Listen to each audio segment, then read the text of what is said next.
오늘 여러분과 함께 탄일을 기다리는 사람. 결국은 여러분과 저의 인생이 어떻게 보면은 기다림의 인생이 아닌가라는 생각을 해보게 됩니다. 대전에 이용국 목사님이 계실 때 그분이 양론을 많이 도왔기 때문에 우리 종합교회 그 당시 나오미 반들과 또 장년벽 분들과 함께 목욕을 해드리기도 하고 또 가서 도배하는 일을 섬겼던 일이 기억됩니다. 그곳의 원장과 대화 중에 절기 때가 되면은 이곳에 있는 어르신들이나 가족이나 이웃들이 찾아오기를 기다린다고 했습니다. 어떤 사람은 365일 창밖을 쳐다보면서 누군가 오기를 끊임없이 기다리고 있다라는 말입니다. 가족 사진을 꺼내보면서 눈물을 흘릴 뿐만 아니라 명절 때는 창밖을 바라보면서 하루 종일 누군가 찾아오기를 기다리고 있다는 이야기를 들은 적이 있습니다. 윌리엄 말스톤이라고 하는 심리학자가 3,000명을 대상으로 설문조사를 했는데 설문조사에서 94% 되는 많은 사람들의 사는 목적이 누구를 기다리고 있다 이렇게 말했습니다. 그 많은 시간 또 그 많은 마음과 생각을 전부 기다리는 일에 쓰고 있다라는 말입니다. 인간의 삶은 기다림의 연속이라고 말씀을 드릴 수 있습니다. 오늘 특별히 늙어 죽기까지 기다렸던 시몬에 대한 이야기입니다. 첫째 시몬은 예수님의 탄일을 기다렸습니다. 25절에 예루살렘에 시몬이라 하는 사람이 있으니 이 사람은 의롭고 경건하여 이스라엘의 1호를 기다린 자라 성령이 그 위에 계시더라. 시몬은 어떤 사람이에요? 의롭고 뭐예요? 경건하여 이스라엘의 1호를 기다리는 자라고 했습니다. 26절에 보면은 시몬에 대해서 천사를 통해서 예언하기를 그가 주의 그리스도를 보기 전에는 죽지 아니하리라. 뭐하지 아니하리라고요? 죽지 아니하리라. 언제까지? 그리스도가 이 땅에 탄생할 것을 볼 때까지는 죽지 아니하리라. 시몬에게는 나이가 늙어서까지도 사명이 있었는데 예수님의 탄일을 품에 안을 때까지 어떤 일이 있어도 죽지 않으리라 하는 하나님의 약속이 있었습니다. 이러한 시몬이 어떤 사람이었는가? 25절에 이 사람은 의롭고 시몬은 의에 대한 갈망으로 가득 차 있는 사람입니다. 그 당시 시대적으로부터 우상 숭배와 또한 죄를 범하는 부패한 그런 시대에 살면서도 또한 율법사들이나 바리새인들이 자기의 역할을 제대로 하지 못하는 상황 속에서도 시몬은 의로운 삶을 살았다라는 말입니다. 여러분이 잘 아신 대로 구약과 신약의 중간 시대가 400년이 있었습니다. 성경책으로는 말라기와 마태복음은 한 장 차이지만 암흑과 침묵의 400년의 암흑 시대가 있었다라는 말입니다. 암흑 시대라는 것은 영적으로 볼 때 선지자를 통해서 하나님의 음성이 들리지 않은 그 400년 동안 침묵의 시대였음에도 불구하고 시몬은 의로운 사람이었다. 의로운 삶을 살았다라는 말씀입니다. 두 번째 시몬은 경건한 사람이었습니다. 25절에 이 사람은 의롭고 경건하여 시몬은 경건할 정도로 하나님을 경외하면서 믿음으로 살았다라는 말입니다. 예수님을 기다리면서 주님이 오실 날을 기다리면서 그는 경건한 삶을 살았다는 말입니다. 시몬은 본문에서 한 번 그 이름이 나온 인물입니다. 이름이 알려지지 않는 평범한 사람입니다. 그러나 이 사람 가슴 속에는 하나님의 참된 구원을 이해하여 오셔야 할 그리스도 예수님을 기다리면서 경건하게 살았다고 말씀하고 있습니다. 여러분이 아신 대로 로마 장교 고넬료 백부장은 의인이요 하나님을 경외하는 사람이라고 했습니다. 욥은 온전하고 정직하며 하나님을 경외한 사람이라고 했습니다. 노아는 하나님을 경외함으로 방주를 지었다고 말씀을 했습니다. 믿음의 조상들 아브라함, 이삭, 야곱, 요셉 할 것 없이 모두 다 하나님을 경외했던 경건한 사람입니다. 이처럼 400년의 그 시대가 암흑시대 가운데 지나가고 있었지만은 그 속에서도 시몬은 어떤 사람이었어요? 경건한 사람이었다. 이렇게 말씀하고 있어요. 시몬이 이렇게 경건했던 것은 세 번째, 시몬은 이스라엘의 1호를 기다린 사람이었습니다. 25절에 이스라엘의 1호를 기다리는 자라. 하나님을 떠난 이스라엘 백성들은 바벨론 포로 이후에 시몬의 때까지 하나님의 1호가 계속 필요했습니다. 이런 암울한 상황이 깊어질수록 이스라엘 백성들은 자신들을 구원할 메시아를 기다렸습니다.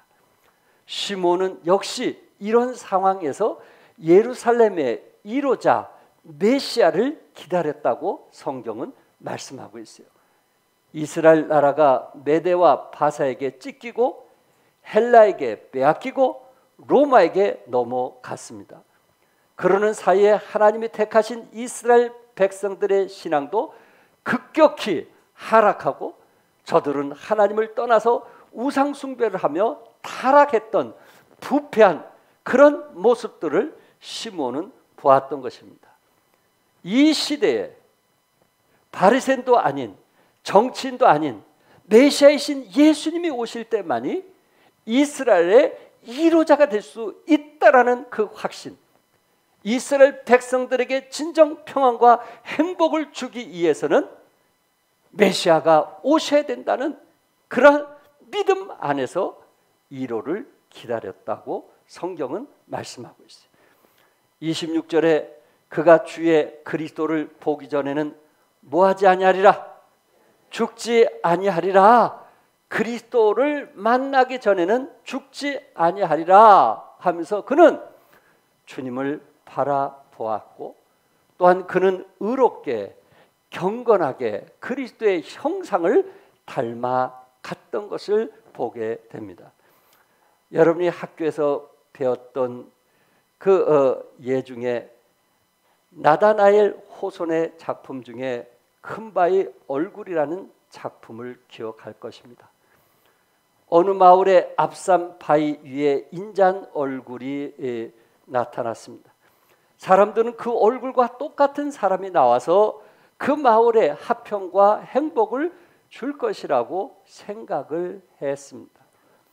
그런데 그 마을에 어린 어니스트라고 하는 그 한 소년이 큰 바위의 얼굴을 담고 싶어서 그 바위를 바라보면서 살아왔다는 것을 우리는 알고 있습니다. 어느 날 억만장자 부자가 큰 바위 얼굴을 닮았다고 해서 많은 사람들이 보기 위해서 왔는데 억만장자였던 부자는 인색한 장사꾼이었습니다. 또 어느 날 장군이 나타났는데 이 사람이 큰 바위 얼굴을 닮았다고 해서 사람들이 몰려왔는데 이 사람은 장군으로서 무자비한 사람이었어요. 또한 정치가가 나타나 웅변이 뛰어났지만은 사람을 끌기 위한 수단이었고 또한 천하에 제일 가는 시인이 나타났지만은 그 역시 읊은 시만큼 뛰어나지 못했습니다. 그런데 어니스트는 백발이 성성한 노인이었지만 어느 날 그 사람들이 볼 때 이 사람이 큰 바위의 얼굴을 닮았다고 말을 하는 것입니다. 뭔가 참 바위를 통해서 그 인상이 좋고 그리고 아름다운 그 사람을 닮고자 계속 그 바위를 바라보면서 사람이 닮아갔던 어니스트처럼 여러분과 저는 누구를 바라볼까요? 예수님을 바라보는 사람 아니겠어요? 지금까지 주님을 바라오면서 한 걸음 한 걸음 나아가신 분들 아니겠어요? 그런데 어느 날 우리의 모습에서 그리스도의 모습이 나타나게 되고 겸손하고 온유하며 사랑하며 이해하며 참 그리스도의 모습이 닮아가더라는 말입니다. 저도 개인적으로 이 찬송을 좋아하지만 우리 성도들도 이 찬송을 좋아하시는 분들이 있는데 주님과 함께 걷는 길이라는 복음 찬송이 있습니다. 주님과 함께 걷는 길은 멀고도 가까워. 주님과 함께 걷는 길은 멀고도 가까워. 주님과 함께 걷는 길은 주님과 함께 걷는 길은 고통도 기쁨으로 변했네. 고통을 나누며 기쁨을 나누며 주님과 함께 걸어가노라면 나는 어느새 누구를 닮아요? 주님을 닮아가.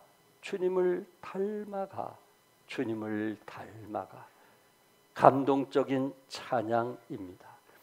주님과 함께 걸어가노라면 어느새 여러분과 저는 주님을 닮아간다라는 말입니다. 두 번째, 시몬은 성령님이 함께 하셨습니다.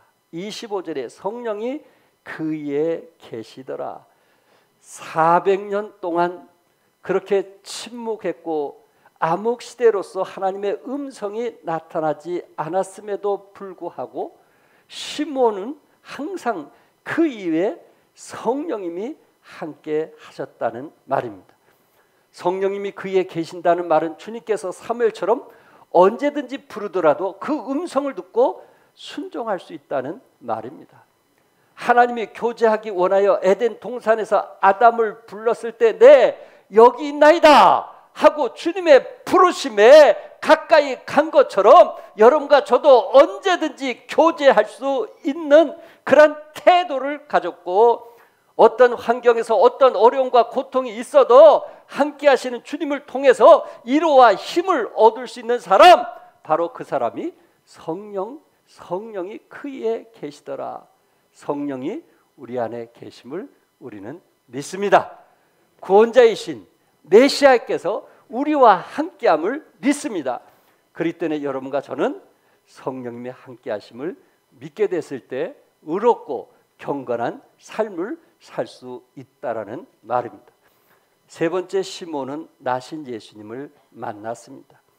28절 29절 우리 같이 한번 읽겠어요. 시작. 시몬이 아기를 안고 하나님을 찬송하여 이르되 주제여 이제는 말씀하신 대로 종을 평안히 놓아 주시도다. 종을 어떻게 놓아 주신다 그랬어요? 평안히 놓아 주시는 도다. 지금 시몬이 하나님께 찬양하기를 주제여 이제는 말씀하신 대로 종을 평안히 놓아 주시는 도다. 시몬은 예수님을 품에 안게 되었을 때 얼마나 행복했을까요? 그렇게 기다렸던 주님을 만나게 되었을 때 아마 가슴이 벅차고 어떻게 표현할 수 없는 그런 마음이었을 것입니다. 예수님을 가슴에 품게 되었다고 해서 어떤 북이나 권세가 주어진 것은 결코 아닙니다. 단지 하나님께서 그에게 예언했고 약속하셨던 그 주님을 그가 죽기 전에 예수님을 자기 품에 만나게 되었을 때 주제요 이제는 말씀한 대로 종을 평안히 놓아 주시는도다 라고 고백을 했던 것입니다. 특별히 28절에서 시몬이 아기를 안고 하나님을 뭐 했다 그랬어요? 찬송하여 이르되, 사실 누가복음에 기록된 그 찬송가를 보면은 크게 세 가지로 보게 되는데 어린 예수님을 품에 안은 시므온의 찬양이 있었고요. 또한 마리아의 노래, 마리아의 찬양이 있었어요. 천사가 마리아를 통해서 구원자이신 예수가 너를 통해서 나을 것이라고 했을 때에 참 그 뒤에 나타날 고난과 핍박은 말로 표현할 수 없지만은 그 사실을 자기가 받아들이고 하나님께 찬양하는 마리아의 찬양, 또한 스가랴의 찬양, 엘리사벳이 나이가 많아서 자식을 낳을 수 없는데 천사가 나타나서 엘리사벳을 통해서 침례 요한을 줄 것을 예언했고, 그 나이가 많은 그 엘리사벳을 통해서 임신하고 아이가 자라는 모습을 보고 남편인 스가랴가 하나님께 찬양하는 그 누가복음의 아이들로 인해서 3대 찬미가라 불리고 있습니다. 그런데 시몬의 노래를 여기에 보면은 눅크 디미티스라 이렇게 말을 하는데, 이 눅크 디미티스라는 그 두 단어는 이 라틴어에서는 눅크 디미티스라는 말이 먼저 시작되었다는 말입니다. 29절의 주제요, 이제는 말씀하신 대로 종을 편안히 놓아 주시는도다 했는데, 그 앞에 눅크 디미티스라는 단어가 앞에 있게 되는 원문은 눅크라는 말은 이제라는 뜻입니다. 이제, 즉 지금 이 문장 맨 앞에 강조되었고요, 현재가 구원의 때라는 말입니다. 그리고 디미티스라는 말은 허락하신다라는 뜻입니다. 이제 뭐 한다는 거요? 허락하신다. 이제 네가 임무를 마쳤으니 놓아 주겠다라는 그러한 위로의 말씀입니다. 이 눅크 디미티스, 미국의 재즈의 성인이라고 불리는 색소폰 연주자 존 콜트레인이라고 하는 사람은 미국 샌프란시스코에 있는 그의 이름을 딴 교회까지 있을 정도로 그 당시 미국의 세계적으로 유명한 색소폰 연주자입니다.